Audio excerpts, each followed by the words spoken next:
Hello, everybody. This is the second part of the 8,000 kilometer journey that you have actually watched. And by the way, if you have not watched the first part, I would ask you to just look in the description below and you'll find that first part and go ahead and watch it.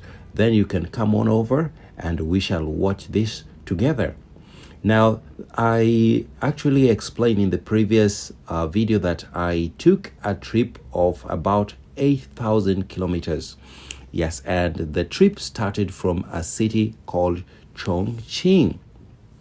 This is a city in the central part of China. It's, yes, in the central part of China, quite literally in the central most part of China. And then I went north all the way, crossing all through the Beijing and way to the northernmost city that is very much near the border of China and North Korea and Russia, of course.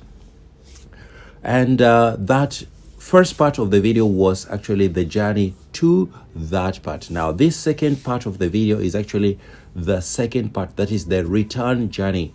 And after having been driving like really for long hours, and after taking many hours of train ride, yes, of course, I took the bullet train, and the train ride, as I have shown in the previous video, was nearly 12 hours of train ride, of high speed bullet train ride. Now that is really fast. The trains run up to speeds of nearly 300 kilometers an hour. That is around 220 miles an hour. Now, that is really fast. In 10 hours time, we were able to actually cover more than 2,000 kilometers. That is roughly 1,500 miles. And after driving for more than 30 hours, I stopped by the roadside, by the highway, to actually take some videos and show you the landscape. This video is going to be mostly about landscape.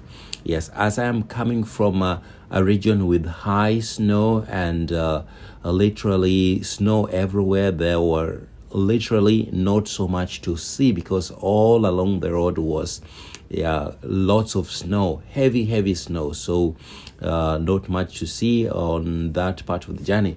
But in the next part, we are starting to see areas where, because towards the center, towards the central part of China, the temperatures get slightly warm, and you don't see so much snow. That is why I actually decided to stop around this part so that I can show you some of those wonderful views. And of course, you can look for yourself. I'm standing right on a highway as I'm doing this video actually, and there are very serious cars passing by. And of course, there's a wonderful lovely landscape that I'm actually very much fascinated by. And I'm here just hoping to play on the snow and actually take a look at the valley. There's a snow valley right there, and it seems like this place is actually yes, really ready for spring cultivation, for the next season cultivation. So you can look for yourself. You can see the land is actually made and ready to be tilled and ready to be planted. Yes, the spring season is actually setting in, and many farmers are going to come out in a few weeks to come and start planting their seeds so that they can have some wonderful harvest when the harvesting time comes. Yes, that is way around April, or yes, nearly summer there. I also took a trip. Yes, I stopped on the village, and you can see the villages here on this part of the trip. Yes, you can see the villages. The villages are quite beautiful actually. And one thing you realize that actually this government actually did a wonderful job of eradicating poverty. extreme poverty. You can see this is very evident. You can look at the housing. You see the houses that are in the villages here are quite decent.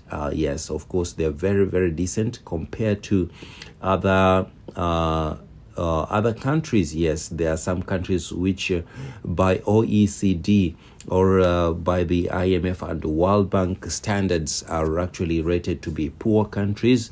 Now, those countries, you'll find them in mostly maybe South America, some parts of Asia, maybe areas like Myanmar, perhaps Bangladesh. You could find a much lower quality housing. Yes, and of course, other parts of Africa, you can expect to find really lower quality of housing standards. But you see, these are village houses, and they're very, very beautiful. In fact, most of them, they are 2-story or 3-story town houses. Yes, because there is a huge population in this country, and it is very necessary to make great use of the resources that are available.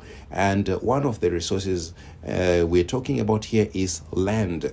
So it is not very practical to actually put all those, the kind of housing that people put out in the US or even in many parts of Africa, where, you have a single house, single homes. Yes, those take a lot of spaces, and of course there is not equal distribution of resources such as electricity and piped water. It is a little bit expensive to individually supply people with electricity and of course piped water because of the distances that you have to actually cover. Yes, but in this setup that you see around in many Chinese villages, it is actually so easy. Yes, because the distribution utility are actually very, very central, and it is very cost effective to actually distribute the resources or distribute these services like electricity and water and any other, even gas. Yes, some of them have actually piped gas. I mean, natural gas, cooking gas. That is what I'm trying to say here. That is why it is much convenient to have these kinds of houses in China. And especially these two are sometimes as a result of policies that were deliberately adopted by these people. And it is kind of working in their favor because, yes, when everything is now getting standardized, and especially with today's modern lifestyles that people have, it is very, very, very convenient. Yes, life in the rural areas, you can look around, you see in this part of central China, there's so much greenery. Yes, and they do actually cultivate rice fields. You can see some paddy fields around right there, or to the left or to the right. And of course, you can check out the road networks. Yes, now you see the kind of road networks that they have in their rural areas are also quite decent.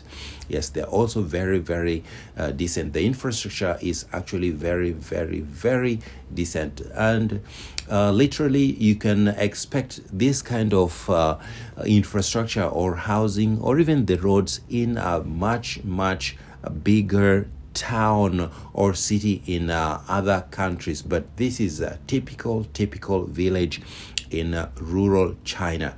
And when their government actually says that they've been successful at eradicating poverty in many parts of the country, and it is really, really true.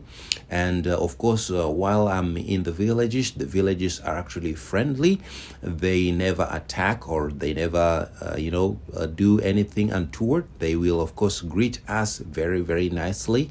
And of course, if we need help, they will give it. Yes, if you are, you're thirsty or you need a place to stay, they will very, very, very much oblige. They will give it to you. And of course, yes, you will have a wonderful place to stay, and of course you can proceed with your journey once you're done there. So people, I hope that you've actually enjoyed these two series, and since you've watched up until here, I would just ask you to please take a minute and press that subscribe button, and of course if you please go ahead and share that video with your friends so that they might actually get to know all this new contents we have. And in future contents, we'll give you some sort of CD content, and perhaps you will enjoy those CD, and of course with lots of nightlife and night happenings. And of course after these 3 or 4 series, we'll go back to doing the car reviews that we started with.